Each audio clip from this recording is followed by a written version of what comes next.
suis ravi de pouvoir vous présenter les grandes lignes directrices de ma thèse, intitulée « Prévention de la myopathie atypique des équidés à l'échelle de l'animal, mais également à l'échelle de la prairie ». Ma thèse, elle se centre sur le cheval, mais plus largement sur d'autres espèces herbivores qui pâturent.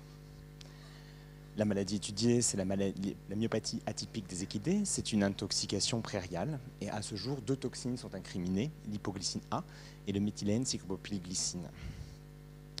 Les chevaux intoxiqués, donc, ils vont présenter une rhabdomyolyse sévère, donc une destruction massive musculaire. Et la maladie est fatale dans les 3/4 des cas assez rapidement, puisqu'on a souvent un délai décrit de 72 heures.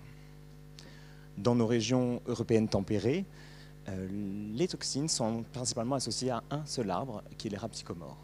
Et donc les animaux en pâture vont s'intoxiquer en ingérant les samars, donc les fruits à l'automne tombés sur la prairie, et au printemps les plantules qui auront poussé à partir des graines.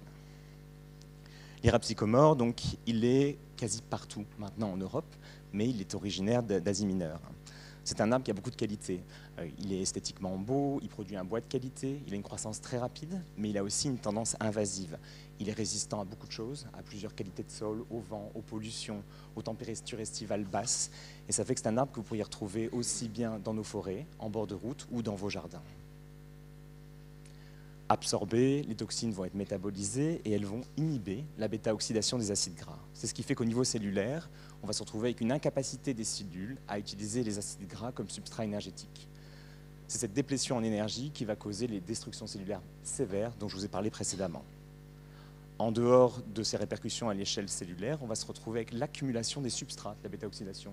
Donc toutes les molécules non utilisées vont se retrouver accumulées, ce qui fait que chez les chevaux malades, on a retrouvé des taux sériques extrêmement élevés en acylcarnitine. Cette diapositive, c'est non seulement le squelette de ma présentation aujourd'hui, mais de ma thèse tout entière, puisqu'on y retrouve les 2 pans qui m'intéressent, l'animal et la prairie. Nous nous sommes concentrés sur la prévention. Je vous ai dit, la course de toxines, elle est omniprésente, et la maladie évolue rapidement. Le taux moyen de survie est de 24 heures. Donc la prévention, même s'il existait un antidote, nous ne serions pas certains de pouvoir le donner dans les temps. Au niveau du cheval, la prévention, mon intérêt va être d'identifier quels sont les marqueurs de plus grand intérêt, parmi tous ceux que je vous ai déjà présentés, les toxines, les métabolites et les substances accumulées. Il va falloir également s'intéresser à savoir pourquoi certains chevaux tombent malades alors que d'autres non. À l'échelle de la prairie, notre objectif final est de proposer une gestion éco-responsable de la prairie qui permettrait de diminuer le risque. Ça inclut d'identifier les sources de toxines secondaires. C'est ce que je vous ai déjà présenté ici même il y a 3 ans, avec la contamination des eaux de boisson. Je suis disponible pour vos questions. Merci.